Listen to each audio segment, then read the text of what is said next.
All right, now we'll be talking about the interest rates raised by the Central Bank of Nigeria and the new policies of the Central Bank of Nigeria. We have joining us virtually a financial analyst, Mukhtar Mohammed, who joins us via Skype from Lagos. Thank you so much for joining us, Mukhtar. Good morning. Morning, and thank you for joining on Daybreak. Now, we've seen this decision by the central bank. Let's take your initial reaction first to this. Well, I've said it before. I think it's a good policy. No good policy at the right time. When it's time, the policy takes off. And then I don't expect the central bank to say less than what they are saying, that they will not change their decision. They will not extend it. I mean, if you look at the time frame where they gave to Nigerians to return the money, and now you could say it's short. But again, how long does it take you to return an old Naira note to the bank if you're really sincere? What Nigerians, Nigerians like the fire brigade approach. They want to get there at the late hours to do what they ought to do. So for me, I think the CBN stance to remain. Again, like I said, it could cause a lot of destruction to the system if they change that, because we've seen that it has addressed the volatility, especially in the parallel market, where we saw the Naira exchange to the dollar going as high as almost 900. At the time this policy came up, we saw that there's been a reduction, and we are now doing between 720 to 750.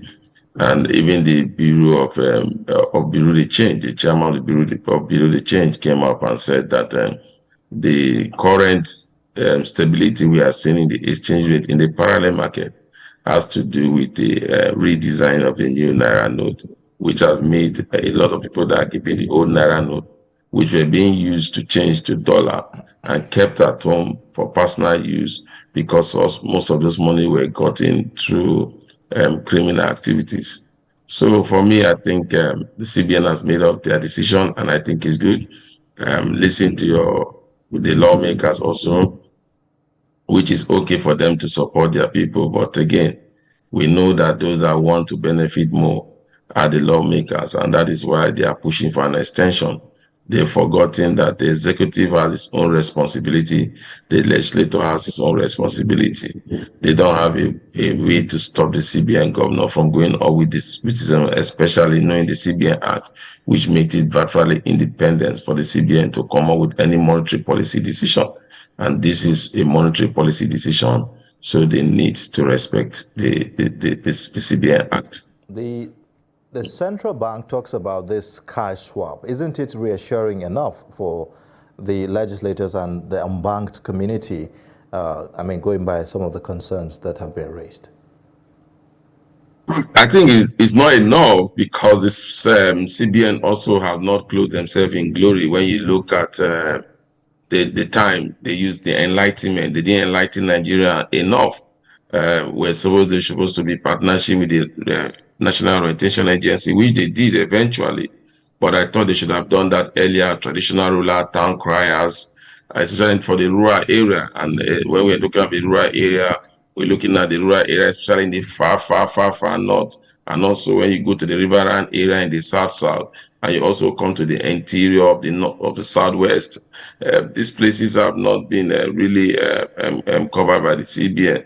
And so for me, I think that's where the CBN got it wrong. If you're talking about cash swap, it will not favor the politicians. So any policy that does not favor them, because their own cash swap will come with Ghana must go. For when we are looking at cash swap, we're looking at those with 1,000, 10,000, 20,000, 50,000. We are not looking for those with about a million, almost 250 million, 10 million, 5 million. So definitely it's not working for them. I think the CBN have gotten them at a very tight corner, and I think they are trying to mingle their way out of it. But especially with the MPC meeting yesterday, and still insisting that the policy must go ahead. Now, talking about the MPC meeting, the CBN governor actually said increase in rates over the last few MPCs is actually reaping some dividends, as we saw a decline in inflation rates for December, even though the CBN governor says we shouldn't start dancing about that yet. But what's your general take on that? You always say this in your subsequent your previous program about what the rate has been able to achieve, especially during the festivity period. And we're looking forward. We say there might be another increment in rate because of the result that we have seen.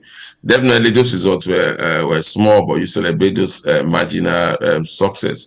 And again, it's becoming like a global best practice, because almost the time the CBN was having those results, the Bank of the American Bank CBN governor also was talking about they've also be able to bring their inflation same also to the Bank of England. So definitely that shows with tightening, it is working. Remember now they are looking at inflation. If you listen to what happened in the World Economic Summit in Davos, Switzerland, it talks about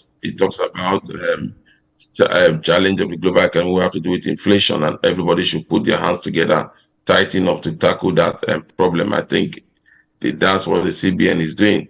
So definitely they've achieved little. But those littles, they may have achieved more. But when you look at the time they were trying to achieve this, we had the fuel scarcity in farming communities, which would have reduced the price of household activities, household goods. So definitely that didn't make us see the kind of result that we expected to see. So I'm not surprised by the rates. Like, I expect that to happen in the first quarter. But by second quarter, I believe strongly that we'll start having a little bit of loosening of those tightening measures, and then we could take it from there. For me, I'm not surprised, and I think it's a good thing they are doing. All right. So with the current tightening of the rates, I think it's something that we saw coming, just like you said. With the current trend as it is. So when will be the right time to loosen? Are we going to see it anytime soon? Our own challenge is not just when we achieve those results in terms of inflationary pressures, maybe reduction. We also have a challenge of exchange rate volatility. So definitely when we losing up and we still have those volatility in the exchange rate, especially because we have to import some of the product that we naturally use here. And also those manufacturing sector also have to import some parts for the machines that they work here. So we didn't seem to get this result because they have to source for funds from the parallel market at a higher exchange rate, because the CBN is not able to meet all legitimate demands for FX from them.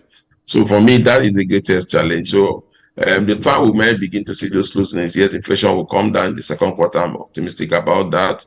Would we see those loosening immediately? We will not see those loosening immediately until we begin to see exchange rate volatility being addressed, whereby the exchange rate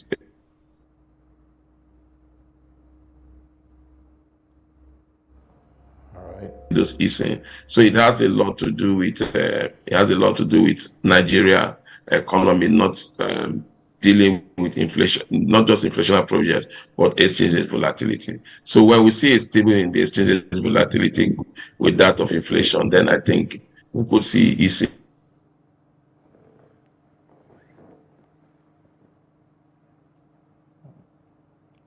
Okay.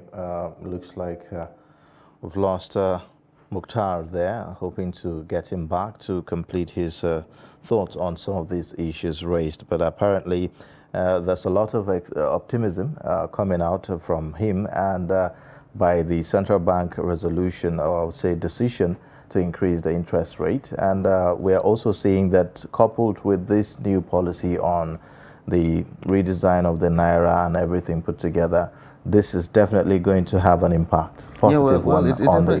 It seems to be working with the reduction in inflation rate for December. Even though the central bank governor said we shouldn't start celebrating yet. I mean, like, this is just at the beginning of things that we're seeing that are happening. Maybe this is the impact of all these policies that we've had over the past couple of MPCs. So I think it is at least, if we're seeing a positive movement, it's something to write home about, and something to give us confidence business going into the future. And just like Mukhtar said, I mean, we hope to see that in the second quarter, inflation rates still go down because of these policies that we currently have at the moment. All right. Well, I understand that we have Mukhtar back again. Let's have him conclude on some of his points there earlier raised. Can you hear us? Yes, I can hear you. Sorry. Okay, great. So, like I was saying, I said we might not be able to see that immediately, even if we see those numbers comes down in terms of inflationary pressures. We'll also couple with the exchange rate volatility. So until we begin to get supply, especially we begin to earn more from the effect into our economy, even what we gain in exchange rate, inflationary pressure will lose in terms of volatility in the exchange rate, especially when the CBN is not able to meet some of the demand, especially for the manufacturing sector. And because they don't have so much influence, and then the NNPCs happen to be the cash cow of the Nigeria economy, that both our foreign reserve also are struggling with remitting anything to the federation account because of the high subsidy burden they say they are taking about. So definitely we will not see any good news anytime soon until the second quarter. But even if with that, again, it all still depends again on if we are able to maintain stability in the exchange rate, especially in the area of supply. All right. Well, I would like to just take us back a bit to talk about the new currency now, the new notes, and this the new interest rates of the Central Bank of Nigeria. How can we guarantee that people in rural areas, that is in the informal economy, do not lose their money as a result of this new currency issue that we are having? How can we make sure that that doesn't happen?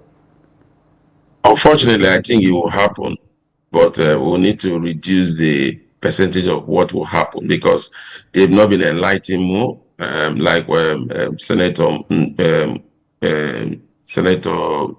Doma said, he said even in his own locality, him as a senator have not even seen the new note, talk less of his own locality, especially in locality whereby we are battling a lot of security challenge, where banditry and kidnapping and also terrorists are reigning in those areas. It will be difficult for them to change those notes. And not only because it's difficult for them to change the note, going out to change the note, or CBN coming there to swap from the old note to the new note.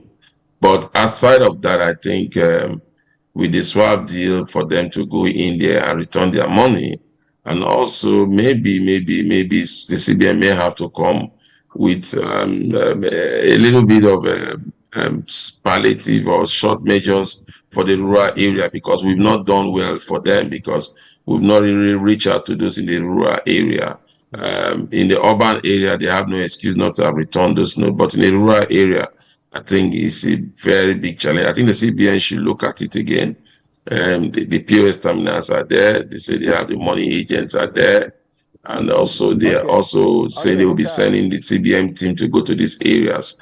So I think they should be able to do those things on time, because as it stands now, we have just a little about 5 days to the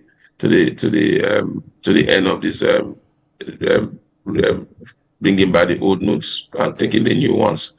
So definitely, I think it's a big challenge. It's a very big challenge. Okay, Mukhtar, the central bank has repeatedly said that they have, disbursed these new currencies to the commercial banks, and that they have exonerated themselves several times. Who is to be blamed for this? Where should we be looking? Is it the commercial banks or is it the central bank? Is the central bank not giving enough new currencies to the banks? Is that why we are not seeing as much, distribution of the new currencies? Or is it the banks that are hoarding the money? I think the blame should go to the central bank. You are the regulators. They cannot be the bank. Commercial banks can never be bigger than you. And remember that it's the CBN that have been saying that we have enough notes in circulation. We've not heard anything from the commercial bank, and you don't expect to hear anything from them, because they will not want to fight their regulators. But from every available thing we are saying, it's like the notes, and maybe they have issues that have to do with distribution. If you have printed about 500 million of those notes, according to the deputy governor of the CBN, that is Aisha Ahmed, when he appeared in the Senate, then we should have enough of those notes to go out. And also, they said that ATM terminals should still be dispensing new note. Up to this moment, they are still having the old note until yesterday. For some ATM terminals, you go there, they dispense the new note, but it's just the 1,000. Nobody, I've not seen, I've not seen the 500 or the 200, how it looks like. So definitely, I think, and what the CBN made us to believe was that the 200 will be the only notes on the ATM machines. And so, for me, I still blame the CBN. It's either they hide, they are not telling us something. They have coming out now to say any bank that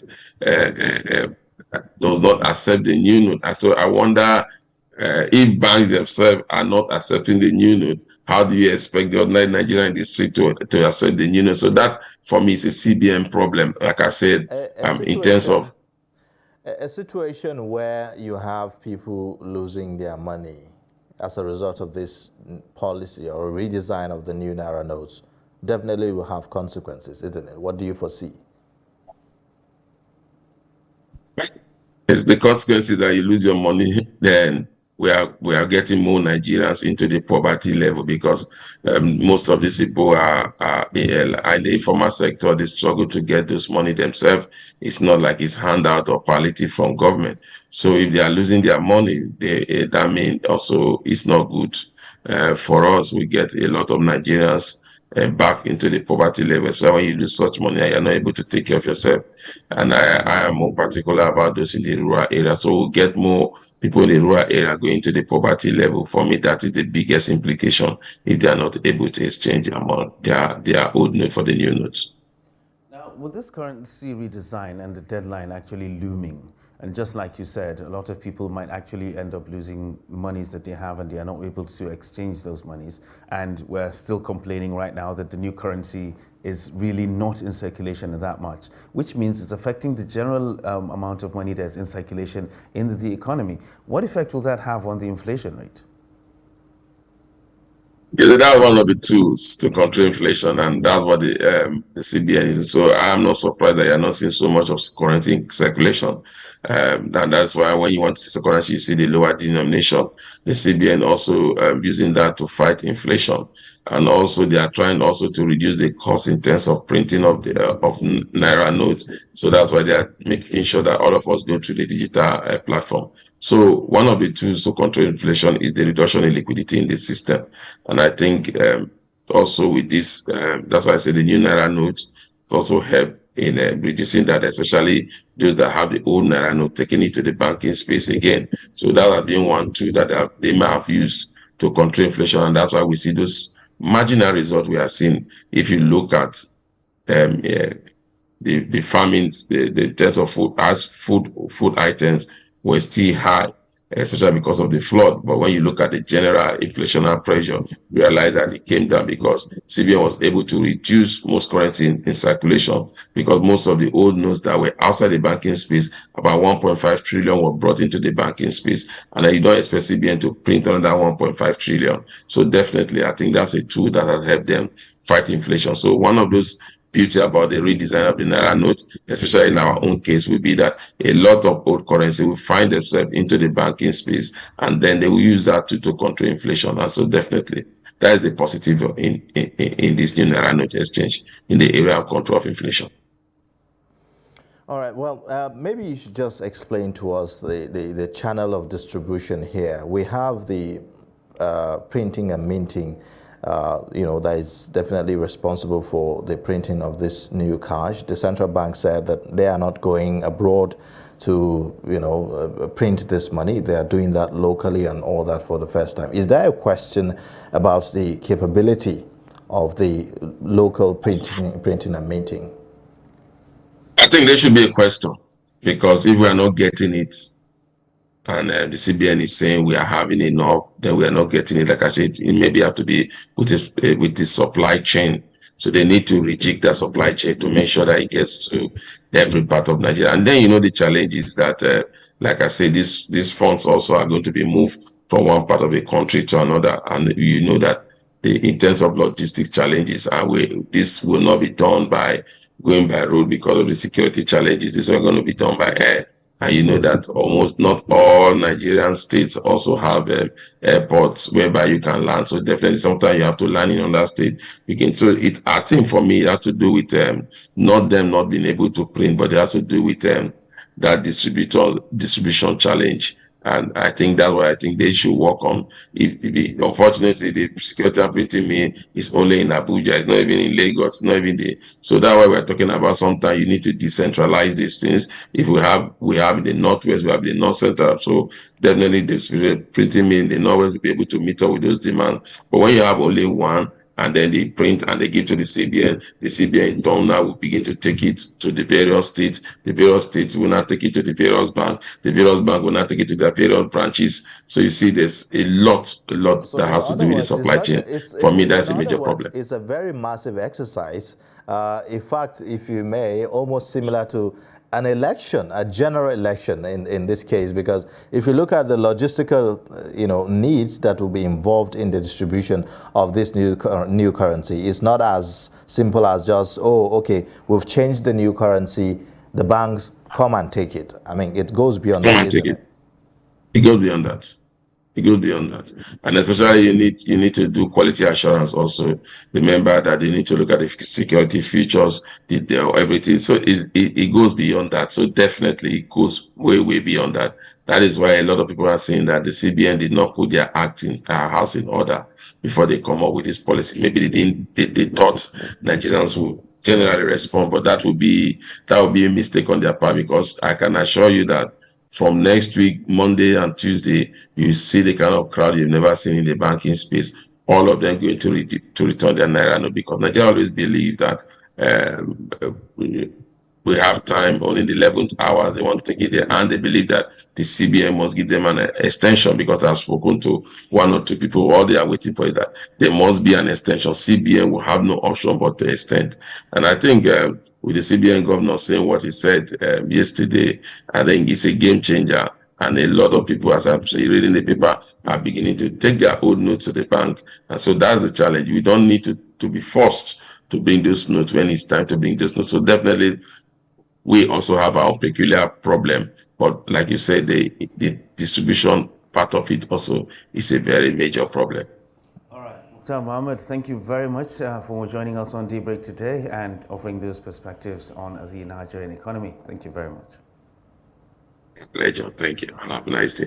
All right. Well, it's still Daybreak on Trust TV. We'll take a short break right now, and when we return, the conversation continues.